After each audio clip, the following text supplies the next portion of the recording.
Big Burb. Big Bad Burb. Welcome to the Big Burb channel. Feeling pretty? Always. So I get here today and got a little window into Rocky's Christmas. He hands this to me and I got super excited. He says, "It's not what you think," and I got really unexcited. And then I open it up and I see, since our compressor's not going to be working potentially, the hand pump to allow us to start our vehicle. That's fantastic. Also got these. And no, I did not know what they were at all, which Rocky thought was hilarious. You don't know much of what anything is, Ben. Yeah. You got the right color for you, at least. I want to match your soul. Alright, so Rocky, is the vehicle done yet? Well, obviously it's in half.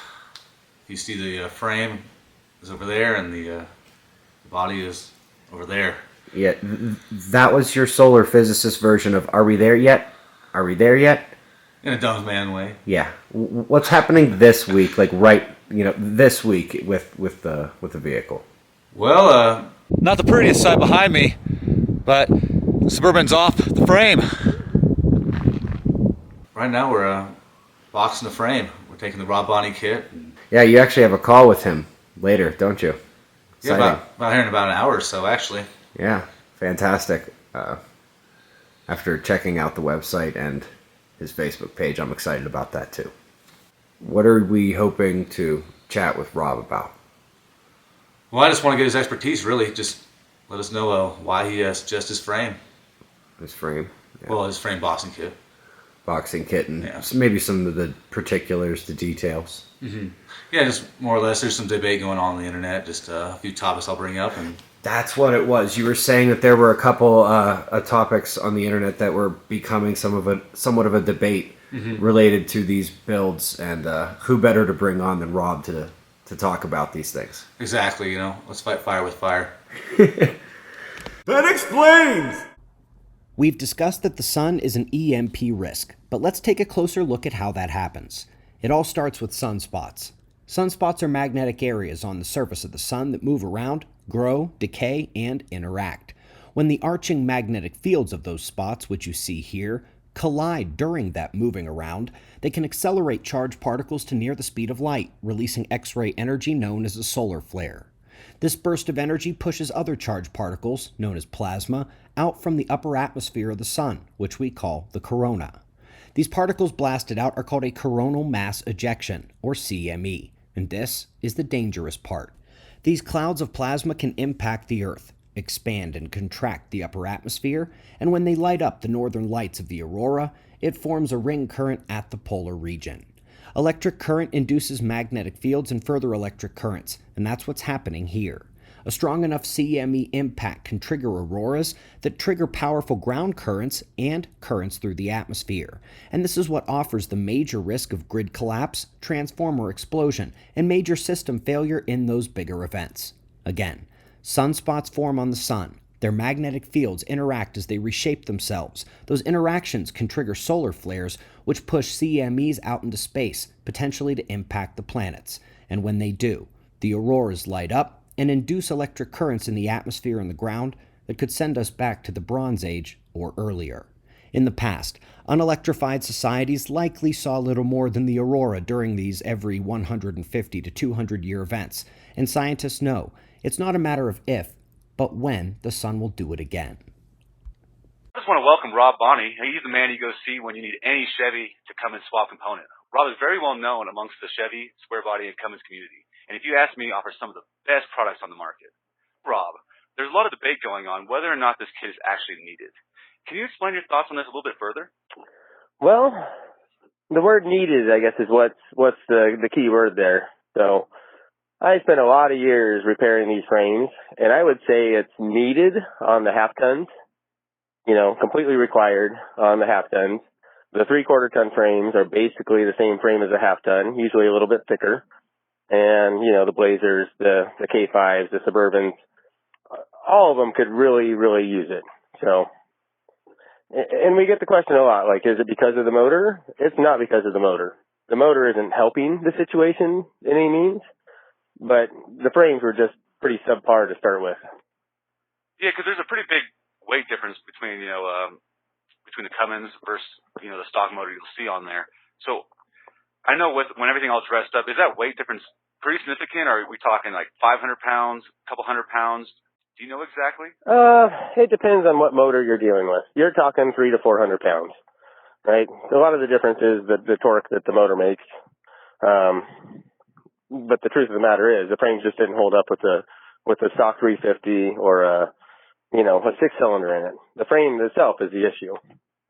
Yeah, and this the K20 Suburban that we have has the 400cc 6.6 liter, so it had the bigger motor, not the biggest, one of the bigger ones, so it had that weight, and also was had the trailing suspension on it, so it had the big heavy sway bar and the heavy duty leaf springs.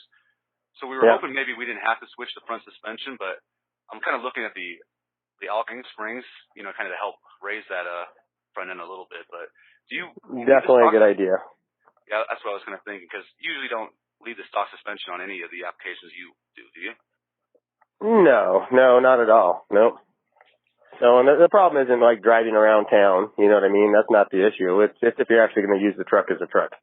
Exactly. It's more for the off-road or extreme towing applications, or I wouldn't even say extreme towing applications, but just towing. Well, I'm an off-road guy, so I love suspension. Right? I mean, that's suspension and chassis of what I've done for the last, I guess, 25 years at this point. So, yeah, as an off-road guy, we want to have our suspensions work. We want to have springs that ride good. We want to have a suspension that handles well. And all those things require a stiff chassis. Awesome. And so you're right up the alley right there when it comes to off-road use. So you're a frame boxing kit. Is it designed to flex with the frame, or, is it pretty rigid? I guess that's another debate I hear on the internet as well, that you don't get the flex out of the frame, as you would see it. So, sure. Is your design compensate for that? I know you have those, the access holes in the inner channel. Does that help with the flex? Yes. If you've ever actually installed one of the kits, you'll realize how it's designed. A Suburban frame, for instance, it's not flat. It's not a straight, frame that has parallel from front to back. So as you're putting the kit in, you're going to have to tack it, clamp it, and get it to form and follow the shape of the frame. So it will cut down on your flex, but it's not going to eliminate it. That's not the idea here. The idea is to eliminate cracking, right? We want this thing to flex evenly and distribute the load to where we want it. So, and the problem we have, I guess, with not boxing it is just the fact that the frames fall apart. You know what I mean? So the truth of the matter is cross members are what keep you from flexing. You know what I mean? They're the ones that are actually going to help. So we like to replace the front cross member with a piece of tubing. We go through and replace other cross members, depending on what truck it is, if we want more stiffness. So the idea for the average guy is just to keep it from cracking, from falling apart. Perfect. No, that's the exact answer I wanted, so thank you. Another component of, boxing this frame, people say you're going to rust it out faster. How do you feel, or how do you prevent that from happening? Oh, that is what I would call a counterpoint, right?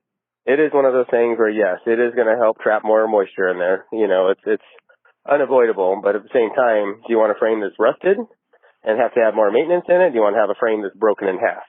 You know what I mean? It's like, well, okay, so what do we do to mitigate those problems, right?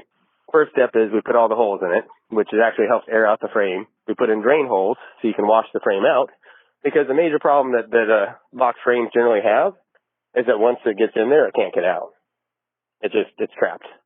Mm-hmm. So in extreme cases, guys that are using it like in the Rust Belt, I've actually had entire frames hot dip galvanized after the build. So, and that's the only way to get both worlds together, right? Total rust perfection and strength.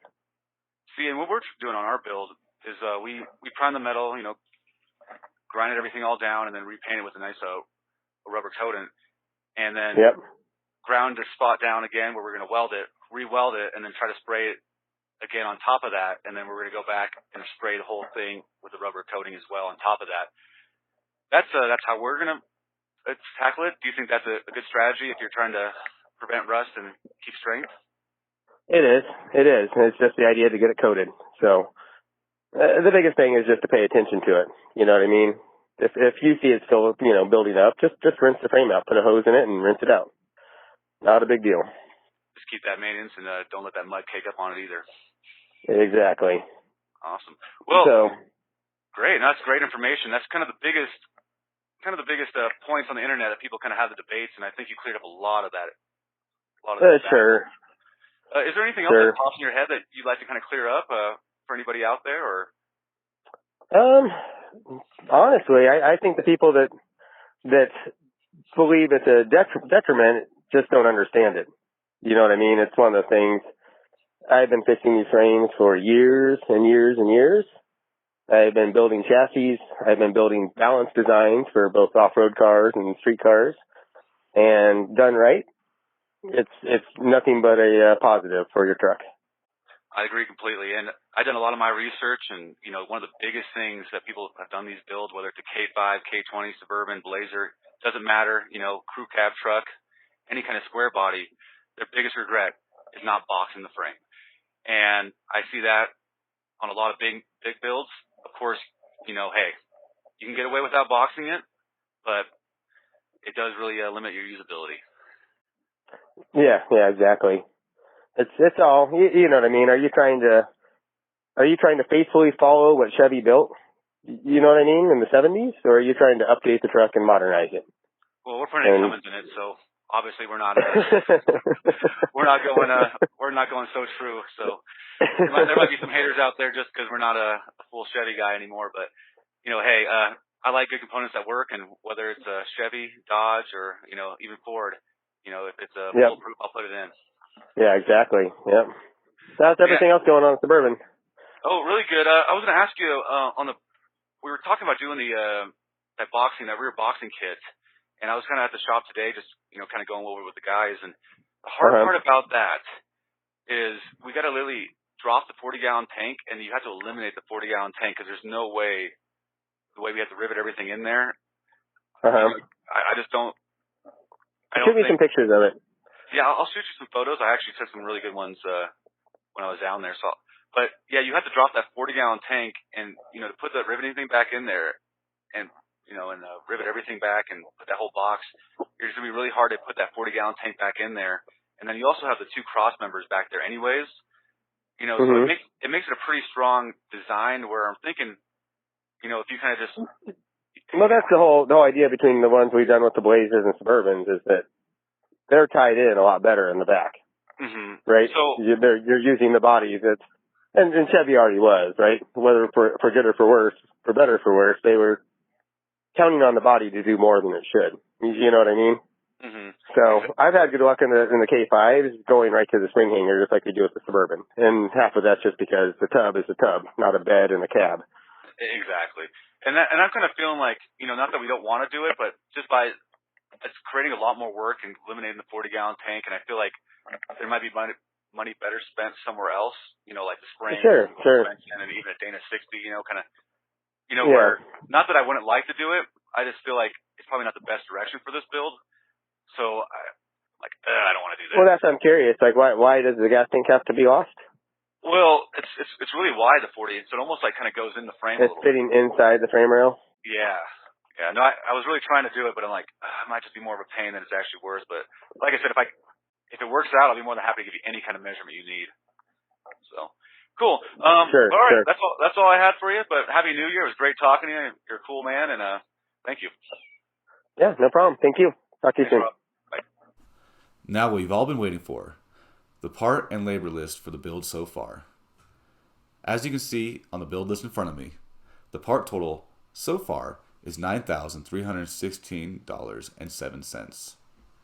And the labor cost is coming in at $6,102 for a build total of $15,418.07. You can also see that I've broken down the list by what was actually needed for the swap and the extras that I put into it. This will kind of help your budget builders since you don't have to go as crazy as I am. You can see that the parts and labor needed for the swap came out to $6,582.64 so far, and this also includes the donor truck. These costs can add up fast, so like I said, it's really important to keep these tracked. Big Burb. Big Bad Burb. Yeah, square body, baby. Merry Christmas.